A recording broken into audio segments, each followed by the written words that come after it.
बिस्तर को अच्छी तरह झाड़ लेना। चौथी बात यह कि यदि कहीं शत्रुओं के फंदे में फंस जाओ तो जहां तक हो सके नरमी और ज्ञान की बातें सुनाकर अपना उद्देश्य प्राप्त करना। साधु ने कहा, मेरी ये 4 बातें हमेशा याद रखना। साधु की बातें सुन साधु को प्रणाम कर राजकुमार परदेश चल पड़ा। जब चलते चलते बहुत दिन बीत गए तो वह एक जंगल में पहुंचा। वहां उसने देखा कि एक चील एक कछुए के बच्चे को लेकर उड़ी जा रही है। संयोगवश बच्चा उस चील के पंजे से निकलकर गिर गया। महेंद्रगुप्त ने कछुए के तड़पते हुए बच्चे को देखा तो उसे बड़ी दया आई। उसने मन में सोचा कि इस बच्चे को पालना चाहिए। इस बच्चे को पालने से 2 बातें होंगी। पहली तो यह कि इस बच्चे के प्राण बच जाएंगे और दूसरी यह कि साधु द्वारा कही गई पहली बात भी पूरी हो जाएगी कि सफर में 1 से भले 2 होते हैं और इससे बातें करते हुए दिन भी आसानी से बीतेंगे। यह सब सोचकर महेंद्रगुप्त ने बच्चे को अपने साथ ले लिया। अब सफर में उसके साथ वह कछुए का बच्चा भी हो लिया। कुछ दिन के सफर के बाद राजकुमार को एक अच्छा सा स्थान दिखाई पड़ा। उस स्थान पर पहुंचकर उसने कुछ खाया पिया और फिर कछुए के बच्चे से बोला,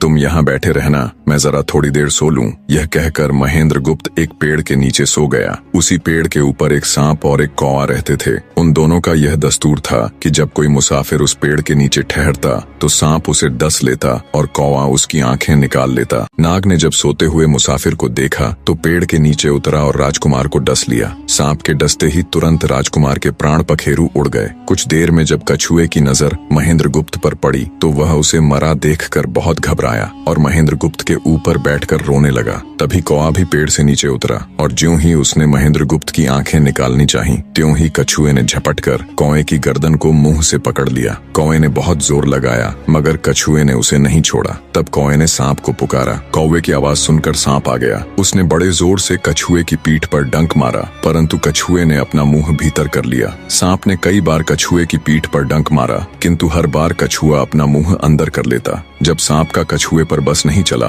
तो उसने कछुए से प्रार्थना की कि तुम मेरे मित्र को छोड़ दो। यह सुनकर कछुआ बोला, नहीं, तूने मेरे मित्र को डसा है, अब मैं भी तेरे मित्र की जान लूंगा। तू मेरे मित्र को छोड़ दे तो मैं तेरे मित्र को जीवित कर दूंगा। यह कहकर सांप ने काटी हुई जगह पर मुंह रखकर महेंद्रगुप्त के शरीर से विष खींच लिया और बोला, अब तो मेरे मित्र को छोड़ दे। कछुए ने जब राजकुमार को देखा कि उसे थोड़ा होश आ रहा है और उसका जहर उतर रहा है तो उसने कौवे को छोड़ दिया। जब महेंद्रगुप्त को होश आया तब कछुए ने उसे सांप के डसने का सारा हाल सुनाया। कछुए की बात सुनकर तुरंत महेंद्रगुप्त के मन में साधु की बताई पहली बात खटकी। सोचा, साधु की एक बात तो काम आई कि 1 से भले 2 होते हैं। मन ही मन उसने साधु को धन्यवाद दिया और आगे बढ़ चला। चलते चलते कुछ दिनों के बाद जब वे समुद्र के किनारे जा पहुंचे तब कछुए के बच्चे ने कहा, मित्र, मेरा देश आ गया है। यदि तुम कहो तो मैं अपने माता पिता से मिलाऊं। उनसे बिछड़े बहुत दिन हो गए हैं, वे बहुत दुखी होंगे। महेंद्रगुप्त